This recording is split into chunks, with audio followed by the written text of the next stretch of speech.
नमस्कार। ज्योतिष परामर्श केंद्र जागेश्वर धाम के YouTube चैनल पर आपका स्वागत है। मैं हूं ज्योतिषी भुवन चंद्र पांडे। आज हाजिर हूं लेकर आपके लिए धनु लग्न का विश्लेषण।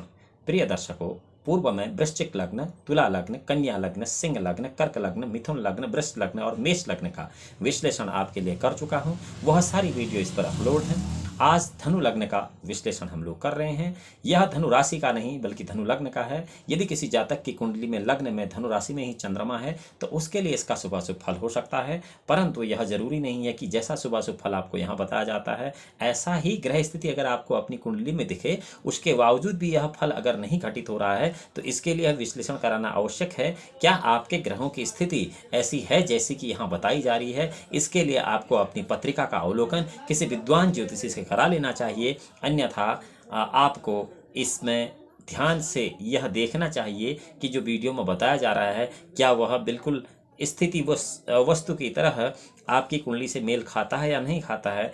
यदि आपकी कुंडली की स्थिति थोड़ा बहुत नीचे ऊपर है तो आपके फलाफल भी उस हिसाब से दाएं बाएं होंगे।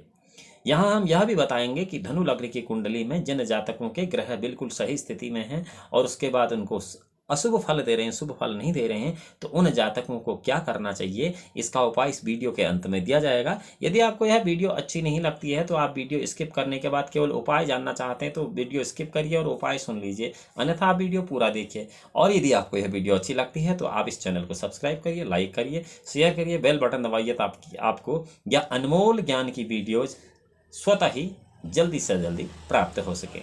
चलिए चलते हैं धनु लग्न की कुंडली का विश्लेषण करने के लिए। प्रिय दर्शकों, धनु राशि राशि चक्र की 9वीं राशि है। इसे संस्कृत में धनु, धन्वी, चाप और सरासन भी कहते हैं। ये काल पुरुष में इसका स्थान जो है वह उरु प्रदेश में है, अर्थात जांघों पर इस राशि का विशेष प्रभाव रहता है। इसका स्वरूप जो है हाथ में धनुष लिए हुए, कमर से ऊपर और कमर से नीचे घोड़े के समान जांघों वाला एक मनुष्य, इस प्रकार का इसका स्वरूप है। और घोड़ा, रथ और हाथी के निवास स्थान में धनु राशि का अपना निवास होता है। यह राशि सम राशि है, पुरुष के आकार की है, पूर्व दिशा की स्वामिनी है, क्रूर स्वभाव है और दुस्वभाव राशि है, पृष्ठोदय है और रात्रि बलि है। पृष्ठोदय क्या होता है? पृष्ठोदय या अग्रोदय यह ज्योतिष के जानकार विद्वानों का विषय है। यदि आप इनको समझे बगैर फलाफल करते हैं तो आप कहीं ना कहीं थोड़ी सी आशंका में रह सकते हैं। इसलिए जरूरी है कि पृष्ठोदय, रात्रि बलि और भूतल वासिनी इन शब्दों के जंजाल में फिलहाल न पड़े। यह चतुष्पद राशि है, परार्ध प्रधान है, दशम भाव में यह बलि मानी जाती है और जीव संज्ञक कही जाती है। इसका स्वामी गुरु है, क्योंकि मेष वृश्चिक योर्भम शुक्रो वृषतुलाधिपो विधु मिथुन कन्या मीन चापाधिपो गुरु, तो धनु राशि का स्वामी भी गुरु है। इधर इसके लिए जो बिंदु है पहला वो यह है कि इस लग्न में सूर्य जो है पूर्ण कारक होता है और भाग्येश होता है, अर्थात धनु लग्न की कुंडली में सूर्य पूर्ण फलाफल देता है। जहां भी होगा, जिस भाव में होगा, उससे संबंधित फल तो देगा ही देगा, जैसे किसी अन्य लग्न में अकारक हो जाता था। यहाँ पर चंद्रमा जो है अकारक होता है धनु लग्न की कुंडली में, यह मारक भी होता है, अष्टमेश भी होता है, पर मेरी राय में यह संपत्ति में तटस्थ रहता है, अर्थात धन के मामले में तो बुरा नहीं होता है, आदमी की जीविका को समान रूप से चलाता रहता है। और शुभ प्रभाव नहीं भी देखा तो अशुभ प्रभाव भी यह चंद्रमा नहीं देता है। यदि यह शुक्ल पक्ष की पूर्णिमा के आसपास की पैदाइश आपकी है तब तो यह आपको अत्यंत शुभ फल प्रदान करेगा, क्योंकि तिथिरे के गुणा प्रोक्तं नक्षत्रं चतुर्गुणं वारश्च अष्टागुणो प्रोक्तं करणं षोडशान्वितं द्वातरं सद्गुण योगस्तारा षष्ठी समृतः प्रोक्तं सतगुण तस्माद चंद्र बलाबलम। और मंगल जो है इस कुंडली में, धनु लग्न की कुंडली में अकारक होता है, पंचमेश व्ययेश भी होता है, बुध इसमें सप्तमेश होता है, राज्येश होता है। केंद्र अधिपत्य दोष होने से सामान्यतः यह बुध यहाँ अकारक हो जाता है। गुरु इस लग्न की कुंडली में कारक ग्रह हो जाता है, केंद्र अधिपत्य दोष मुक्त यह हो जाता है, क्योंकि केंद्राधिपत्य दोष इसे इसलिए लगता है क्योंकि यह लग्नेश भी होता है, तो इसका केंद्राधिपत्य दोष खत्म हो जाता है। और शुक्र जो है इसमें पूर्ण रूप से अकारक है। इस कुंडली में, धनु लग्न की कुंडली में शुक्र अकारक है। जहां भी होगा आप शुक्र से संबंधित ऐसी आशा मत करिए कि शुक्र आपको इस कुंडली में कोई फल देने वाला है। शनि अकारक है, इसमें आपको शनि कोई बुरा फल नहीं देगा। धनेश और पराक्रमेश भी है, परंतु धन और पराक्रम की उतनी अच्छी स्थिति आप आपकी धनु लग्न की कुंडली वालों की नहीं रहेगी, परंतु यहाँ ध्यान रहे कि धनु लग्न का कुंडली परार्ध प्रधान, चतुष्पद, रात्रि बलि और पृष्ठोदय है। यह मेन तत्व है, इसका मुख्य तत्व है। यहां अगर ये बात आपकी समझ में आ गई तो आप फिर धनु लग्न की कुंडली का बहुत अच्छा फलादेश कर नहीं बल्कि समझ सकते हैं। शनि इस धनु लग्न की कुंडली में अगर बलवान है और 11वें भाव में है, जहां पर कि कौन सी राशि होगी, अगर शनि धनु लग्न की कुंडली में 11वें भाव में है और बलवान है, ताकतवर है, तो इस जातक की पत्नी जो होती है वो बड़ी दीर्घायु होती है, बड़ी लंबी उम्र की होती है, और यह व्यक्ति पूर्णतः सेल्फ मेड मैन होता है। यानी कि जो भी इसके जीवन में संपन्नता है वह इसके बाहुबल की होती है। इसीलिए कई सारे लोग कहते हैं कि भाग्य का तो कोई मतलब ही नहीं है, हमने तो काम किया, हम तो कर्म के बल पर आगे बढ़े। नहीं, कर्म के बल पर कर्म कुछ फल नहीं देता। कर्मान्यवादी का रास्ते माँ फलेषु कदाचन, इसलिए कहा गया है कि कर्म का तो कोई फल है ही नहीं। फल जितने भी हैं सब आपके भाग्य के हैं। अगर आपका भाग्य ठीक नहीं है तो आपका कर्म कुछ भी फल नहीं देगा। इसलिए पूर्णतः सेल्फ मेड आदमी यह इसलिए होता है क्योंकि इसके कर्म के, इसके काम के फल परिणाम इसे प्राप्त केवल इसीलिए होते हैं क्योंकि शनि इसके एकादश भाव में होता है और इसकी धनु लग्न की कुंडली होती है। फिर आम आदमी को यह लगता है कि वाकई यह बात तो सही है, ये तो मेहनत करने से सब कुछ होता है। लेकिन नहीं, मेहनत करने से सब कुछ अगर होता तो सुबह से लेकर शाम तक मजदूरी करने वाला मजदूर सबसे बड़ा सेठ होता। जो दोपहर को 11 बजे जागता है वो एक बहुत बड़ी कार लेके निकलता है, लेकिन सुबह 4 बजे ब्रह्म मुहूर्त में जागकर दुनिया भर के काम करने वाला मजदूर जिंदगी भर मजदूर रहता है। इसका कारण भाग्य है। इसलिए आप इस बात का संशय तो छोड़ दें कि कर्म से कुछ होता है। कर्म कुछ भी नहीं होता है। आपके भाग्य ही आपसे कर्म कराते हैं और कर्म करना आपका परम कर्तव्य है, यह बिल्कुल सत्य है।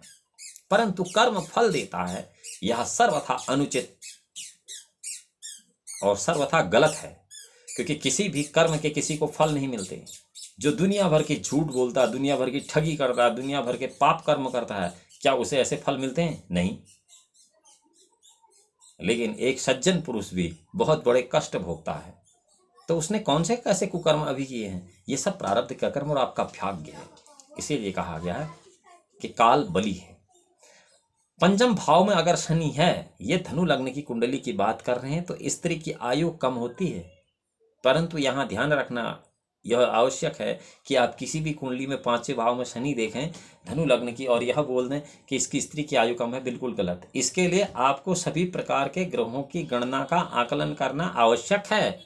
चूंकि अपार होरा गम अपार गामी पाट्यांग च बीजे सुतरांग प्रगल्भ सदगोल विद्या भवित कुशल सयव कुशल भवित फलादेश विदु समर्थ। आपको इसमें बहुत सारी गणित गणनाएं करनी पड़ेंगी तब जाके। लेकिन धनु लग्न की कुंडली में यदि पंचम भाव में बली शनि है तो उसकी स्त्री की आयु कम होती है, यह परम सत्य है। और वह निरंतर रोगिणी भी बनी रहती है। अर्थात धनु लग्न की कुंडली में यदि पंचम भाव में शनि है तो पत्नी रोगी होती है। ठीक इसके विपरीत अगर स्त्री जातक की कुंडली में धनु लग्न की है और उसके पंचम भाव में शनि है तो उसका पति रुग्ण हो जाता है, रोगी होता है। यह सब शादी के समय जब पत्रिका का मिलान किया जाता है उस समय भी देखा जाता है। लेकिन आजकल हम लोग इन पत्रियों को देखे बिना लड़की के घर उसकी गाड़ी और लड़के का घर उसकी गाड़ी और उसका ऐशो आराम देखते हैं। उसके बाद कि हमें कोई ज़्यादा ज़रूरत होती नहीं है, वक्त आता है, वक्त बताता है हम क्या और कैसे हैं। पंचम भाव में गुरु प्रबल भाग्यवान बना देता है आदमी को, प्रबल भाग्यवर्धक हो जाता है, क्योंकि गुरु की एक पंचम पूर्ण दृष्टि भी होती है और अपने ही घर में लग्न में भी वो मजबूत अगर लग्न है धनु लग्न और पंचम भाव में ही लग्नेश है तो विद्वान भाग्यवान भाग्यवर्धक बना देता है। ऐसा व्यक्ति ज्ञानी, दानी, धनी, परोपकारी, एक संपूर्ण व्यक्तित्व, सामाजिक प्रतिष्ठा का और बहुत विद्वान पुरुष होता है। दान करने वाला, ध्यान करने वाला, भगवान का भक्त, परम भक्त, उसकी उच्च स्तरीय प्रतिष्ठा होती है। वह कब होती है? जबकि धनु लग्न में पंचम भाव में बृहस्पति हो। यहाँ ध्यान देने योग्य बात यह है, यहाँ सभी ग्रह बली होनी चाहिए, हीन बली या मध्य बली ग्रहों का यह खेल नहीं है। और अष्टम भाव में अगर मंगल धनु राशि में है तो महान योग कारक होता है, अर्थात मंगल आपको बहुत उत्तम फल प्राप्त कराता है। यहाँ आप इस जातक को मांगलिक नहीं कह सकते हैं। धनु लग्न में यदि अष्टम भाव में मंगल है और कोई ज्योतिषी आपको यह बता रहा है कि आप मांगलिक हैं, तो समझिए वह ज्योतिषी नहीं है, वह ज्योतिष के प्रारंभिक ज्ञान को भी नहीं जानता है। क्योंकि धनु लग्न में अष्टम भाव में मंगल बहुत अत्यंत शुभ फलदायक होता है, योग कारक होता है। उसको अष्टमत्व दोष वहां नहीं लगता है धनु लग्न की कुंडली में। उसके क्या कारण है, उसकी अलग से वीडियो बनाई हो, एक विश्लेषण है, वो ज्योतिष का गहन विषय है, यह 15-20 मिनट का विषय नहीं है। लेकिन अष्टम भाव में मंगल धनु लग्न की कुंडली में अत्यंत योग कारक बन जाता है। सप्तम भाव में अगर मंगल और शुक्र हैं, धनु लग्न की कुंडली है, यदि आपकी भी धनु लग्न की कुंडली है, आपके भी सप्तम भाव में मंगल और शुक्र हैं, तो जातक की स्त्री जो होती, जो जातक की पत्नी है, या फिर स्त्री जातकों के लिए यदि सप्तम भाव में मंगल और शुक्र हैं धनु लग्न की कुंडली में, स्त्रियों के लिए, किसी स्त्री की, किसी महिला की कुंडली है, तो उसका पति के लिए यह समस्या होगी। और यदि किसी पुरुष की यह कुंडली है धनु लग्न की और उसमें सप्तम भाव में शुक्र और मंगल हैं धनु लग्न के, तो ऐसे जातक के पति या पत्नी की जो मृत्यु होती है वह आग से जलने से होती है, या फिर घाव के सड़ जाने से होती है, ऐसा निसंदेह होता है। लेकिन इसके लिए यह आवश्यक है कि जो फलाफल हम बता रहे हैं वहां ग्रहों की स्थिति भी वैसी ही होनी चाहिए। मंगल सुप्त अवस्था में नहीं होना चाहिए, मृत अवस्था में नहीं होना चाहिए, वृद्ध अवस्था में नहीं होना चाहिए, बाल अवस्था में नहीं होना चाहिए। ऐसी शुक्र ग्रह के लिए मृत अवस्था, बाल्य अवस्था, वृद्ध अवस्था ये काम नहीं, युवा अवस्था में बलि, ये सब कुछ होनी चाहिए, तभी ये फलाफल है। अगर ये मृत अवस्था में है तो फिर उस प्रकार के विपरीत फल होंगे, क्योंकि ज्योतिष अथाह ज्ञान का समुद्र है। तो इसको आप उस तरह से समझिए कि यदि यह ग्रह मजबूत हैं, लग्न बली है, तो फिर यह फलाफल 100% सत्य और सटीक होगा। अब शुक्र यदि पंचम भाव में होगा और 5वें भाव में शनि भी होगा, यहां भी हम धनु लग्न की बात कर रहे हैं, धनु लग्न मजबूत होना चाहिए, तो निरंतर आपको या उस जातक को जिसका धनु लग्न है उसको पेट के महारोग बने रहेंगे जो असाध्य होंगे। कई प्रकार के चिकित्सक उपचार के बाद भी इनका निदान असंभव होगा। दशम भाव में शुक्र विशेष धनदायक होता है धनु लग्न की कुंडली में, परंतु यहाँ पर भी नियम यही है कि शुक्र को शुक्र जैसी तरह बलवान होना चाहिए। अब ऐसा नहीं है कि आपकी कुंडली में लिखा हुआ शुक्र तो आपने देख लिया, लेकिन शुक्र है क्या उसको आप नहीं समझ पाए और नहीं उसकी कोई गणना है, तो उसका कोई फलाफल आपको नहीं मिलेगा। शुक्र जितना कमजोर या निर्बल होगा या जितना अस्त होगा, व्यक्ति को उतना ही शुभ, धन्यवर्धक, धान्यवर्धक, ज्ञानवर्धक, योग निर्माण करने में सहायक होगा। लेकिन शुक्र जितना बली होगा, जितना मजबूत होगा, जितना शुभ ग्रहों से दृष्ट होगा, उतने ही नकारात्मक रिजल्ट देगा आपको, उतने ही बुरे फल देगा धनु लग्न की कुंडली में। धनु लग्न की कुंडली में शुक्र का पाप ग्रह होना आवश्यक है, शुक्र का अस्त होना आवश्यक है, शुक्र का अस्तंगत, नीच, पाप युक्त होना बहुत आवश्यक है। अगर शुक्र बली है धनु लग्न की कुंडली में तो वह कभी भी आपको अच्छे फल नहीं देगा, यह तो आपको ध्यान रखना चाहिए। गुरु सप्तम भाव में हो और लग्न में शनि राहु की युति हो, यदि गुरु लग्न में हो और सप्तम भाव में शनि राहु हो, यहाँ मैं धनु लग्न की कुंडली बात कर रहा हूँ, तो ऐसे को मैं स्त्री जातक के लिए वैधव्य योग का कारक कुंडली मानता हूँ। अर्थात जिन महिलाओं की शादी के बाद पति की आकस्मिक मृत्यु हो जाती है वह इसी ग्रह स्थिति में होती है, और इससे बचने का जो उपाय है वह यह है कि ऐसी ग्रह स्थिति वाली कुंडली से शादी न की जाए, ठीक इसके विपरीत जो ग्रह स्थिति है उसके शादी की जाए। परंतु अब कौन कुंडली मिलाता है? आजकल तो कहते हैं मियाँ बीबी राजी तो क्या करेगा काजी। अरे काजी बहुत कुछ करता है, लेकिन काजी से राय तो ली जाए और काजी उतने लायक का भी हो, ये भी बात सही है। काजी को इतनी समझ में भी आती हो बात। काजी का अर्थ उन पंडितों से है, हमसे है, जो हम कुंडलियां मिलाते हैं। वैसे इन दिनों नक्षत्रों के मिलान कुंडली में होता है। नक्षत्र मिलान के बारे में तो यह कहा गया है कि 10 दिन कृत हंत पापम सिद्धांत वेता, तिर दिन जनित पापम हंति तंत्र विज्ञ स एव, अहोरात्र दोषम हंति कर्ण भगन वेता, यत्र बहुजनयति पापम करोति तत्र नक्षत्र सूचि। अर्थात यह नक्षत्र के गुण मनाने वाले लोग नित्य नए प्रकार के पापों को जन्म दे देते हैं। चलिए, हम धनु लग्न की बात कर रहे थे। धनु लग्न में गुरु सप्तम भाव में होता, लग्न में शनि राहु भी हो, तो ऐसी स्थिति में वैधव्यमय जीवन होता है या विधुर योग होता है पुरुष जातक की कुंडली में। सप्तम भाव में बुध अगर अकेला होगा धनु लग्न की कुंडली में, तो फिर वहां पर आपकी शादी बहुत जल्दी हो जाती है। यह शादी कब होगी, किस उम्र में होगी, उसके लिए एक अलग से वीडियो हमने अपलोड किया हुआ है, आप उसे देख सकते हैं सब्सक्राइब करके, बेल आइकन का बटन दबा करके इस चैनल में। सूर्य गुरु अगर दशम भाव में है तो ऐसा जातक शुभ उच्च प्रशासनाधिकारी होता है, और दशम भाव में बुध और चतुर्थ भाव में राहु या शनि या फिर राहु या मंगल हो, तो ऐसा व्यक्ति उच्च अधिकारी बनने के बाद भी पतित हो जाता है, अर्थात उसका पतन हो जाता है। जैसे कई बार आपने देखा कि बहुत सारे आईएएस ऑफिसरों को जेल हो जाती है, बहुत सारे उच्च अधिकारी किसी किसी कारण से जेल में चले जाते हैं।